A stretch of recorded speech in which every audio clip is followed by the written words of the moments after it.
The Galactic Forum buzzed with activity every day for the past 300 years. Aliens from all corners of the universe posted messages, shared ideas, and solved problems together. The forum was not just a place to talk. It was the backbone of peace in the galaxy. 317 different species used the forum. Some looked like giant insects. Others were made of gas or crystal.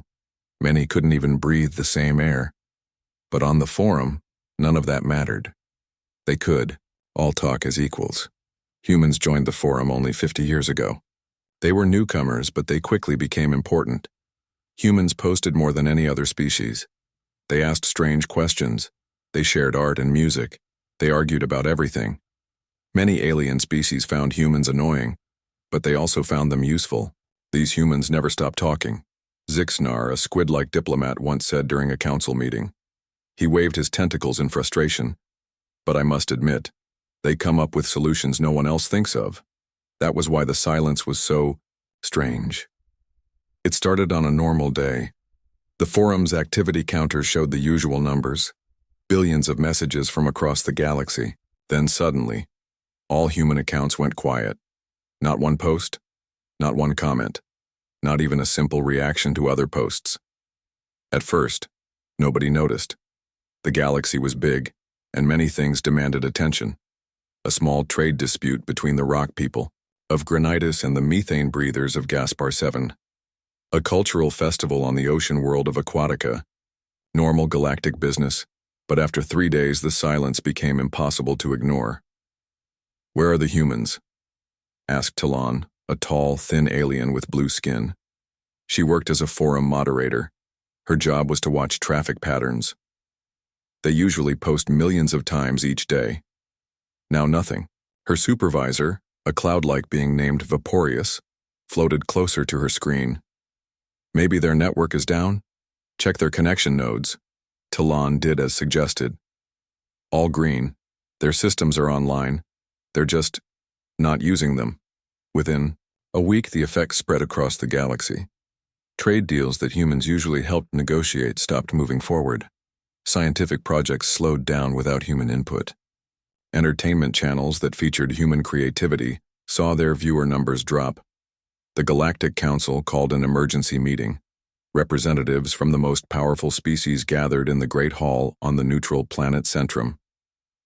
The council chamber was designed to accommodate all forms of life. Some members sat in chairs. Others floated in anti-gravity fields. A few were contained in special tanks filled with their native atmospheres. High Counselor Vrixian entered last. Her crystalline body glittered under the chamber's lights, creating rainbow patterns on the walls. As the oldest and wisest being in the galaxy, her words carried great weight. "Friends," she began, her voice translated into each member's native language through special devices. "We face an unusual problem. The humans have gone silent." A murmur swept through the chamber. "Is this some kind of protest?" asked the representative from Thermos, a planet of heat-loving lizard people. "Or perhaps they are planning something," suggested the delegate from Paranoia 4, naturally suspicious.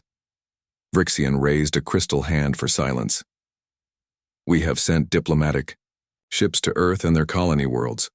The reports are troubling." She touched a control, and a hologram appeared in the center of the chamber. It showed Earth's orbital stations. They looked normal, but completely empty.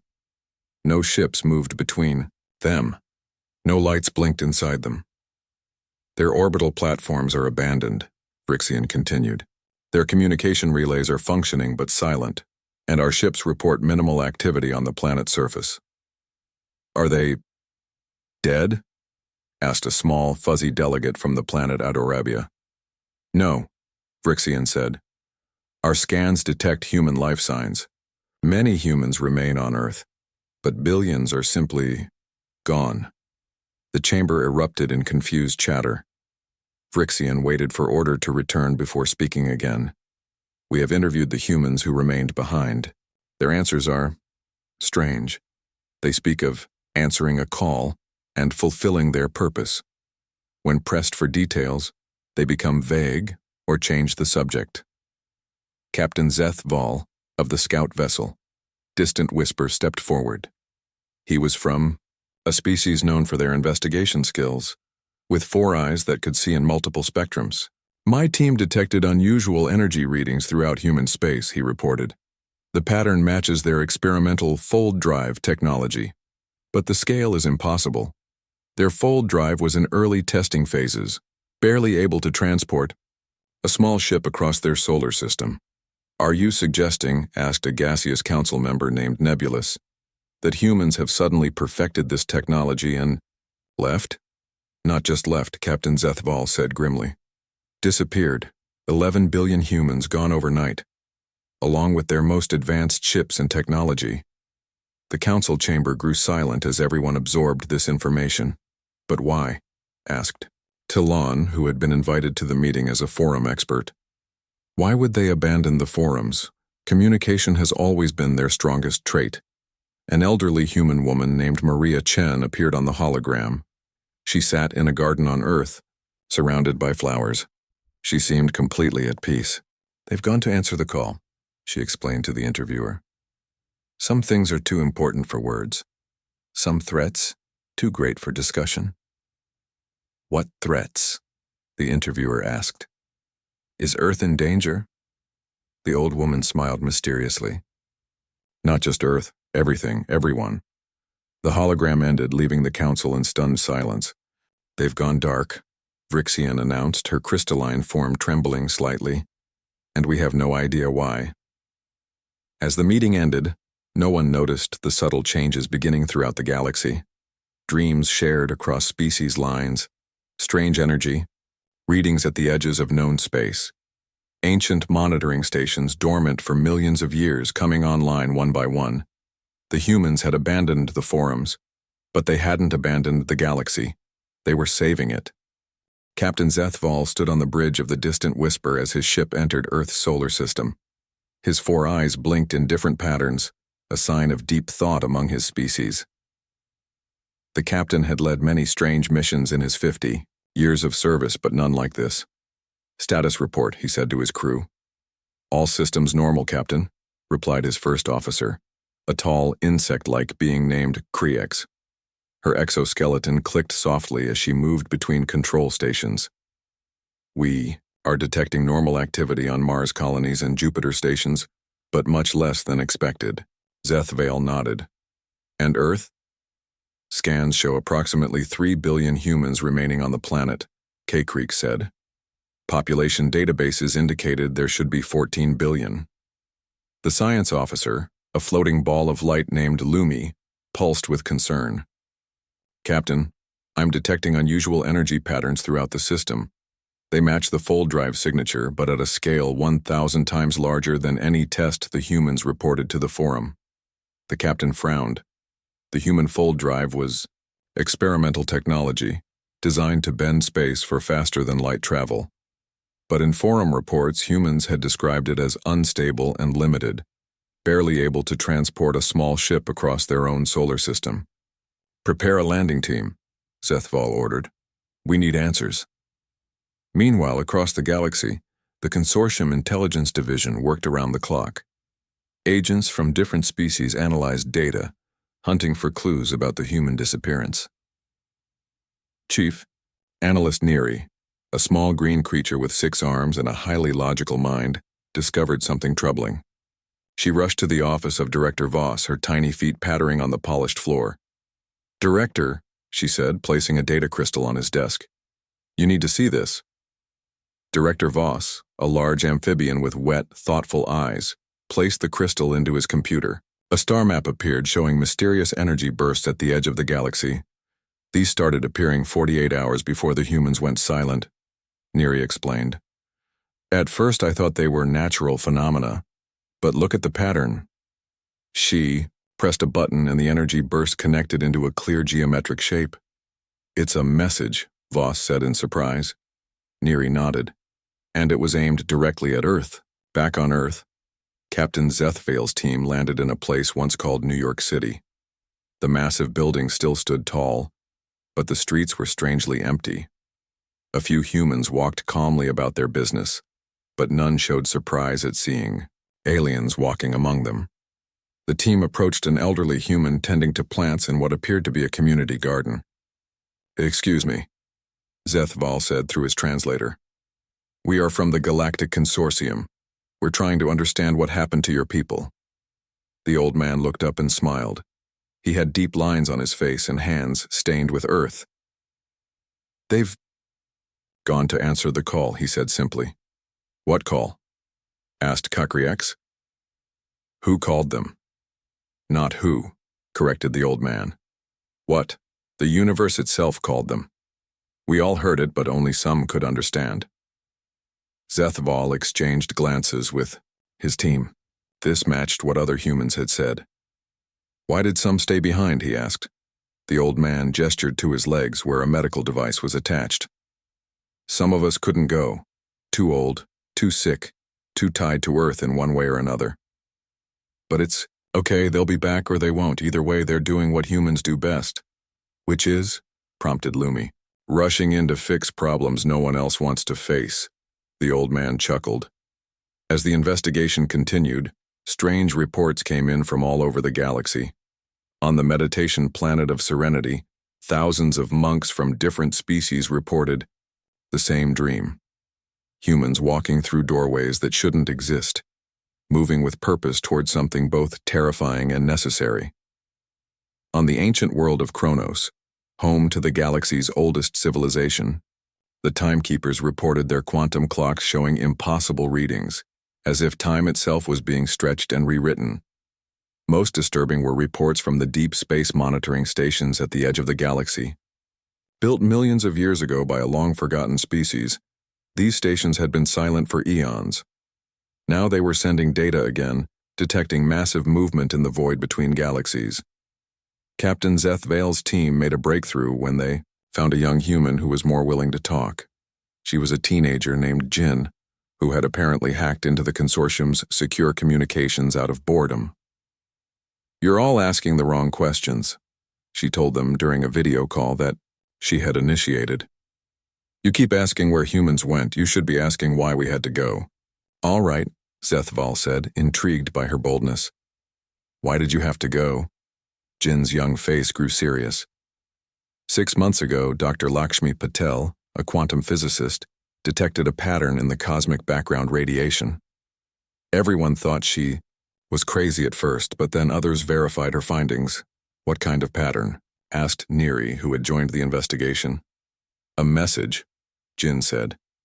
"Hidden in the very fabric of the universe. It had been there for billions of years, waiting for someone to notice. Dr. Patel figured out it wasn't just information, it was a warning." "A warning about what?" Zethval leaned forward. Jin looked around as if checking if she was being watched, then whispered, "The Void Heralds. They're ancient. They've destroyed countless civilizations. They feed on sentient life, especially species with deep emotions and creativity." "If this is true," Neri said, "why didn't your people inform the consortium? Why abandon the forums instead of sharing this knowledge?" Jin gave them a look that somehow made the aliens feel young and naive. "Time," she said simply. "The forums would have meant debates, committees, votes. We had weeks, not years. And," Zethval sensed there was more, "and the heralds would have heard you talking," Jin added. "They listen to communication networks. The forums might as well be a dinner bell to them." After the call ended, the investigation team sat in stunned silence. If the human was telling the truth, everything changed. This wasn't about humans abandoning the galaxy. It was about them trying to save it. "We need to confirm this," Zethval said finally. "Check those ancient monitoring stations. If something is coming from beyond the galaxy, we need to know." As his team rushed to follow orders, the captain looked out at the stars. For the first time in his career, he felt genuine fear ripple through all 4 of his eyes. The galaxy had watched in terror as humans abandoned the forums. Now they might need to watch and hope as humans fought a battle no one else knew was coming. The Galactic Council chamber had never been so crowded. Representatives from all 317 species packed the giant room, their voices creating a storm of sound. Fear hung in the air like a heavy cloud. High Counselor Vrixian called for order, her crystal body flashing with bright pulses to get everyone's attention. Slowly, the noise died down. "We have confirmed the information from the human youth," she announced. "Our deep space monitoring stations are indeed detecting movement. Something is approaching our galaxy." Captain Zethvale stepped forward. After his team's discovery, he had been invited to present their findings to the full council. "We recovered data from human research facilities," he said. "Dr. Lakshmi Patel's work shows that the pattern in the cosmic background radiation is not random. It appears to be a message left by an ancient civilization." He activated a hologram showing complex mathematical symbols and patterns. "Our scientists have worked with the remaining humans to translate parts of it," Zethval continued. "It warns of entities called the Void Heralds. They move between galaxies, consuming all sentient life before moving on." Gasps and murmurs filled the chamber. Director Voss of Intelligence stepped up next to Captain Zethval. "According to the message, the Heralds have destroyed countless civilizations," Voss said, his amphibian skin glistening under the lights. "They are particularly drawn to species with rich emotional lives and creative minds." "Like humans," someone called out. "Yes," Voss agreed, "but also like many of us. The Krill with their dream sharing, the Melodians with their galaxy-famous music, the architects with their impossible structures. We are all potential food for these entities." The chamber erupted again, this time in panic. Vrixian had to flash her crystals at maximum brightness to restore order. "The question remains," she said. Once silence returned, "Why did the humans leave without telling us? Why abandon the forums, instead of warning everyone?" An unexpected figure appeared on the main communication screen, Jin, the teenage hacker. She had somehow gained access to the Council's secure channel. "I told your captain already," she said, rolling her eyes in that uniquely human teenage way. "The forums would have taken too long. Committees, votes, debates, while the heralds got closer every day." "You could have at least warned us," complained the representative from Bureaucratia, a world famous for its complex government systems. "We're warning you now," Jin replied. "But there's something else you should know. The ancient message didn't just contain a warning, it also had coordinates." "Coordinates to what?" asked Vrixian. "To a weapon system," Jin said, "created by a species called the Precursors. They fought the Heralds millions of years ago and almost won. Before they were destroyed, they built something, a final defense. But they couldn't use it themselves." "Why not?" asked Neri, who had joined Captain Zethval at the council.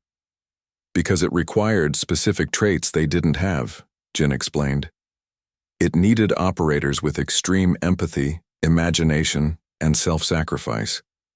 The message described these traits in detail. When our scientists read them, they realized the description matched humans perfectly. The council chamber went completely silent. "Are you saying," Vrixian asked slowly, "that this ancient message was meant specifically for humans?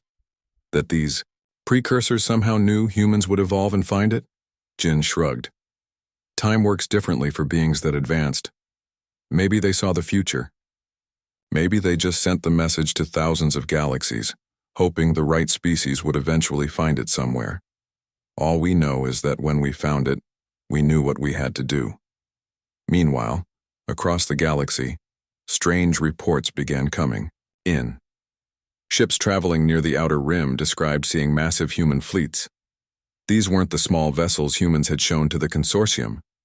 These were enormous ships, using technologies far beyond what humanity had shared. Scout vessels, sent to investigate, returned with incredible images. Humans were building something. Giant structures around dead stars, harvesting energy on a scale never seen before. Most shocking was how they worked together. Humans had always been known as individualistic and often argumentative. Now they moved with perfect coordination while somehow maintaining their unique personalities. The consortium sent their fastest diplomatic ship to make contact. Ambassador Talar, a respected diplomat known for her calm approach, led the mission. Her team was greeted by Admiral Helena Chen, one of Earth's top military leaders. "Welcome, Ambassador," the Admiral said, but her voice sounded strange, as if thousands of voices spoke through her at once. "We've been expecting you." Talar tried to hide her shock. "Admiral, what has happened to your people? How are you building such advanced technology when just months ago you were struggling with basic fold drives?" Admiral Chen smiled sadly. "We abandoned the forums because words were no longer enough. What we're building requires more than discussion. It requires unity of purpose." She led Talar's team to an observation deck overlooking a massive construction project. Humans by the thousands worked on what appeared to be a giant ring, its inner surface covered with symbols similar to those found in the precursor message. "TD, precursor weapon isn't what you might think," Admiral Chen explained. "It's not a bomb or a death ray. It's a way of changing reality itself, of rewriting the rules that the heralds exploit to feed on sentient minds." "How is this possible?" asked Talar, her professional composure finally breaking. "The precursors discovered that consciousness affects reality at the quantum level," Chen said. "With enough conscious minds working together in perfect harmony, you can alter the basic fabric of the universe. But it requires operators with specific traits that the precursors identified in humanity through their observation of the forums." "They were watching us?" Talar gasped. "Not them. Their message was, it had been waiting in the cosmic background radiation, monitoring all communications, searching for the right patterns of thought and emotion." Admiral Chen turned to face the ambassador directly, her eyes somehow reflecting the thoughts of billions. "But we need help," she said, her layered voice serious. "Different kinds of minds. The weapon requires perspectives we don't possess." As Talar's team prepared to return to the council with this news, the first reports came in of actual attacks. On the far edge of the galaxy, 3 worlds had gone silent. Sensor readings showed only empty planets where billions had lived just days before the Void Heralds had arrived. The news of the first Void Herald attack spread panic throughout the galaxy. 3 worlds gone silent, billions of lives simply erased. Fear gripped every planet, moon, and space station. High Counselor Vrixian called an emergency session of the Galactic Council.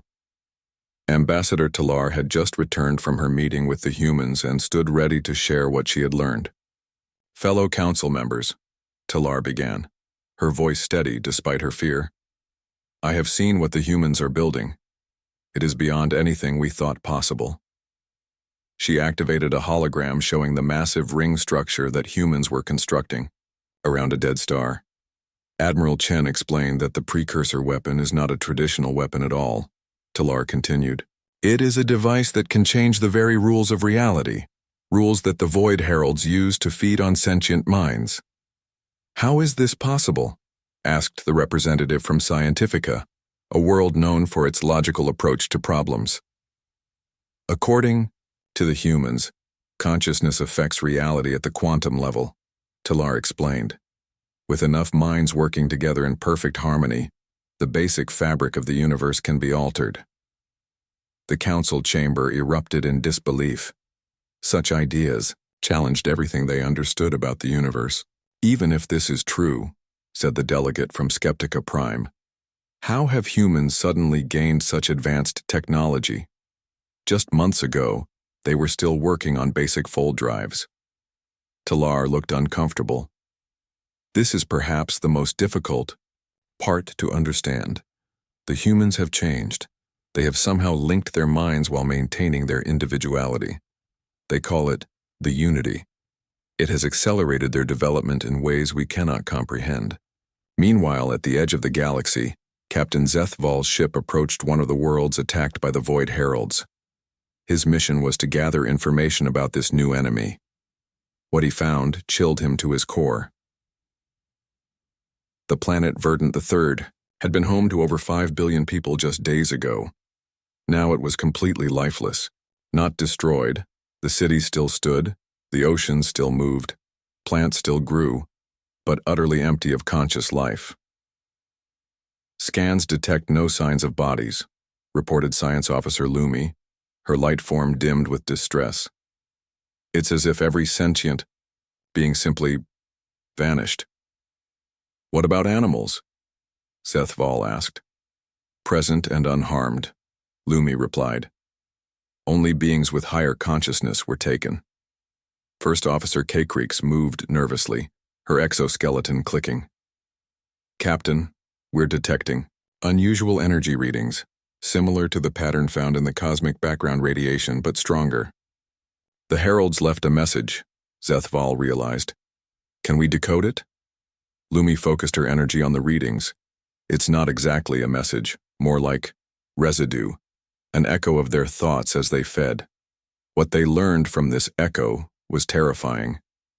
The Void Heralds didn't just consume life, they consumed the potential of life. Each mind they absorbed added to their power. Each creative thought, each emotion, each dream became fuel for their endless hunger. When Zethval reported these findings to the Council, the final piece of the puzzle fell into place. This was why humans had been chosen by the precursor message. Of all the species in the galaxy, humans had the richest emotional lives, the wildest dreams, the most varied thoughts. They were both the most attractive target for the heralds and potentially their greatest threat. The humans had realized this. When they decoded the message, they knew they needed to act quickly and decisively.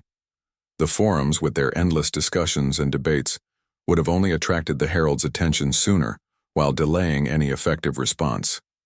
But now, Admiral Chen had made it clear. Humans couldn't face this threat alone. They needed help. The Council debated what to do. Many feared this unity that humans had created. What if it was just another form of consumption like the heralds? What if humans were becoming a threat themselves? Jin, the teenage hacker, once again broke into the Council's secure communications. You're wasting time, she said bluntly. 3. More worlds have gone silent while you've been talking. We need to understand what we're dealing with, Vrixian replied calmly. Both the heralds and this new human unity. Jin sighed in frustration. The unity isn't what you think. It's not mind control or losing yourself. It's like being in a perfect conversation where everyone understands each other completely, but still remains themselves. How can you know this? Asked Director Voss. You're not part of it. Because I've talked to them, Jin said. Look, I stayed behind because I'm still too young. My brain isn't fully developed, but my older sister joined. She still talks to me. She's still Maya, still loves bad jokes and hates cleaning her room and worries about everything. She's just more herself, not less. As if to prove her point, the communication screen split, showing Admiral Chen alongside Jin. But something was different about the Admiral. Her eyes seemed clearer, her presence stronger. The unity was necessary, Chen explained, her layered voice somehow less unsettling now. We needed to accelerate our development to build the precursor weapon in time, but we discovered something the precursors didn't expect. What? Asked Vrixian. The weapon won't work with just humans, Chen said. The precursors designed it to require diverse consciousness, different ways of thinking, feeling, and being. They believed that only through true diversity could reality be changed without destroying itself. Are you asking us to join this unity? Voss asked, clearly disturbed by the idea. No, Chen replied. We're asking you to be yourselves, completely and fully. The weapon needs the mathematical genius of the Taurons, the hive mind processing of the Vex, the ancient wisdom of the Drin, the crystal clarity of Vrixian's people. And what exactly will this weapon do to the heralds? Zethval asked. Admiral, Chen's expression became solemn. It will make them experience every mind they've ever consumed, every joy, every pain, every dream, every fear. For beings that have only taken and never given, it will be transformative. As the Council considered this, reports came in of more worlds going silent. The heralds were moving faster, growing stronger with each mind they consumed. We have a choice, Vrixian said finally. Continue as we have been, with our careful discussions and procedures, or take action in a new way. She turned to face the entire Council, her crystal form shining with resolved determination. Humans abandoned. The forum's not to retreat from the galaxy, she said, but to save it. Perhaps it's time we follow their example. High Counselor Vrixian stood before the full Galactic Council. Her crystal form glowed with intensity as she prepared to announce her decision. For 300 years, the forums have been the foundation of our civilization, she began. They have brought us peace, prosperity, and understanding. But now we face an enemy that does not discuss, that does not negotiate, that does not share. She paused, looking around the chamber at representatives from hundreds of worlds. I propose that we temporarily dissolve the forums, Vrixian announced. Gasps and shouts filled the room. The idea was unthinkable. The forums were everything to galactic society. Hear me, Vrixian continued, raising her crystalline arms for silence. The humans abandoned the forums not out of fear or selfishness, but because they saw a greater purpose. If they can set aside their beloved debates for direct action, so can we. Slowly understanding spread through the chamber. This was not about ending discussion forever. It was about moving from words to deeds in a time of crisis. I call for a vote, Vrixian said. All in favor of forming a direct action alliance with the humans to combat the Void Heralds, raise your indicators. One by one, lights began to appear around the chamber. First a few, then dozens, then hundreds. For the first time in consortium history, a vote was unanimous. The alliance is formed, Vrixian declared. Now we must decide how best to help. Within days, ships from all across the galaxy headed toward human space. Each species sent their best and brightest. Scientists, engineers, warriors, philosophers, artists. Each brought unique abilities that humans had recognized as essential to the precursor weapon. The mathematically gifted Taurons, with their ability to calculate in 11 dimensions, worked to refine the precursor equations. The hive-minded Vex offered their incredible processing power, linking their collective consciousness to human computer systems. The ancient Drin, who had survived 3 extinction-level events on their homeworld, provided strategic wisdom gained from millions of years of adaptation. Even the smallest or least advanced species found ways to contribute. The tiny motes, barely visible to most eyes, could enter molecular spaces to repair damage. The primitive but empathic Heartkins couldn't build technology, but their emotional range helped humans better understand the psychological aspects of the weapon. Captain Zeth Vale led a fleet of scout ships to monitor the Herald's advance. What? He saw both terrified and fascinated him. The Heralds had no physical form as most species understood it. They existed as patterns of dark energy, moving through space like living voids. When they approached a planet, they didn't attack with weapons, they simply absorbed consciousness, leaving empty bodies behind. They're getting faster, Zeth Val reported to Admiral Chen. The first world took them 3 days to consume. The latest took only 6 hours, Chen nodded grimly. They're learning, adapting. Each mind they consume adds to their understanding. How much time do we have? Zeth Val asked. At their current speed, 3 weeks before they reach the core worlds, Chen replied. Maybe less. Meanwhile, Jin had become an unlikely bridge between humans in the Unity and those who had remained behind. Her ability to communicate with both sides made her valuable to the Alliance. My sister says they're making progress, she told Director Voss as they watched ships arrive from across the galaxy. The ring structure is almost complete, but they're still missing something. What? Voss asked. They don't know, Jin admitted.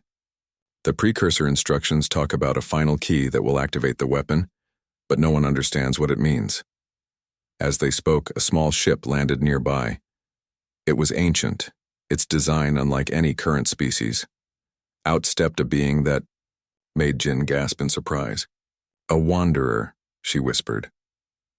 The wanderers were the galaxy's great mystery, a species so rare that most believed them a myth.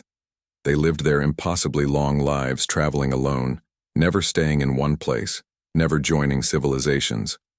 They were said to be the oldest living beings in the galaxy, with memories stretching back millions of years. The wanderer approached Jin and Voss.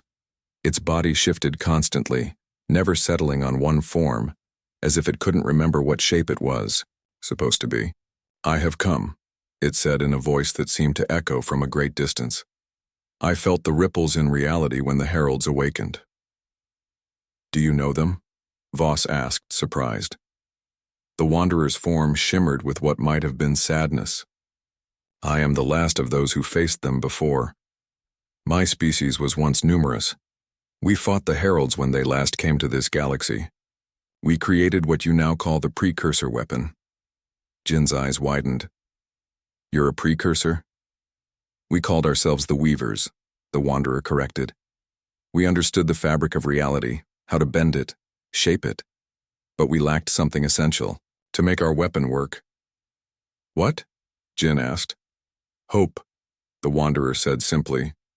"We were too logical, too removed from emotion.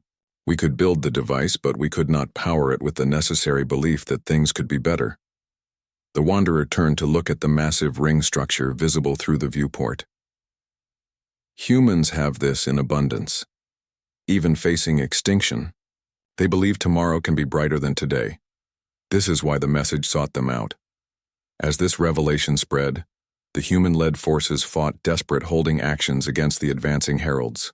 Each battle taught them more about the enemy, how they thought, how they moved, and most importantly, what they feared. Admiral Chen stood on the bridge of the flagship Unity, watching tactical displays of the latest engagement. Human ships, now enhanced with technology from a dozen species, created a barrier between the heralds and the populated worlds beyond. "They're changing course," a technician reported, "moving away from our main fleet. They're avoiding direct confrontation," Chen realized. "They've never had prey that could fight back before. They don't understand resistance." For the first time since the crisis began, a small spark of hope emerged. The heralds, for all their terrible power, could feel fear. They could be made to retreat, to reconsider, to doubt. And if they could doubt, perhaps they could change. As the final pieces of the precursor weapon came together, the Allied fleet prepared for their greatest battle. For the first time in galactic history, all species fought as one, not through careful negotiation on the forums, but through direct, purposeful action. The forums had brought them together in theory. Facing extinction was uniting them in reality. The final day had arrived. After weeks of desperate battles, the Void Heralds had pushed deeper into the galaxy, consuming dozens of worlds.